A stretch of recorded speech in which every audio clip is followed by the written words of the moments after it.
Le faucon de l'oncle Mas'oud. Un jour, l'oncle Mas'oud sortit à la campagne pour chasser. Il avait avec lui un faucon qui était apprivoisé pour la chasse. Mais ce jour-là, il ne trouva pas de gibier. Alors lui et son faucon ressentirent la fatigue. En effet, la chaleur du soleil était intense. L'oncle Mas'oud et son faucon burent toute l'eau qu'ils avaient jusqu'à la dernière goutte. Tandis que l'oncle Mas'oud était en train de souffrir d'une extrême soif, des gouttes d'eau tombèrent du dessus d'un rocher très haut placé.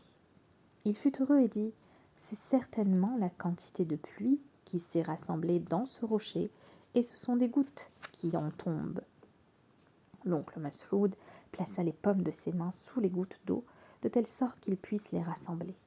À ce moment-là, le faucon prit son envol de l'épaule de son maître pour faire un tour dans les airs au-dessus du rocher. Lorsque l'oncle Mas'oud voulut boire l'eau qui s'était rassemblée dans sa main, le faucon fit un vol piqué sur les pommes de l'oncle Mas'oud et toute l'eau qui s'était rassemblée se déversa sur le sol. Le faucon s'envola. L'oncle Mas'oud se mit en colère parce qu'il était extrêmement assoiffé. Il replaça à nouveau les pommes de ses mains sous les gouttes d'eau pour qu'elles se rassemblent et qu'il puisse en boire.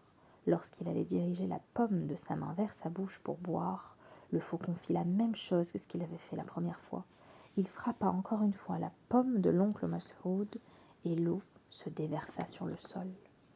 C'est alors que l'oncle Mas'oud prit son fusil et tira une balle sur le faucon. Une de ses deux ailes fut atteinte et il tomba sur le rocher. Le sang coula. L'oncle Mas'oud se prépara une nouvelle fois pour assembler l'eau, mais rien ne descendit. Les gouttes d'eau ne tombaient plus. L'oncle Mas'oud escalada jusqu'au-dessus des rochers pour parvenir à l'endroit où l'eau s'était rassemblée. Mais quand il arriva tout en haut, il fut étonné de trouver un grand serpent venimeux mort dans le trou où s'était rassemblée l'eau. Des gouttes de venin sortaient de sa bouche se mélangeant avec l'eau.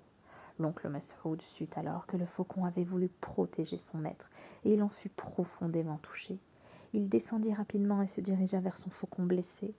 Il le prit entre ses mains avec douceur, lui caressa les ailes de sa main en regrettant la rapidité de sa colère. À ce moment-là, il vit au loin une caravane de commerçants. Il leur fit un signe de la main. Ils vinrent vers lui et l'aidèrent dans son épreuve. Comme l'a dit le prophète sallallahu alayhi wa sallam, les enfants, la tardab, la tardab, la tardab. Ne te mets pas en colère, ne te mets pas en colère, ne te mets pas en colère.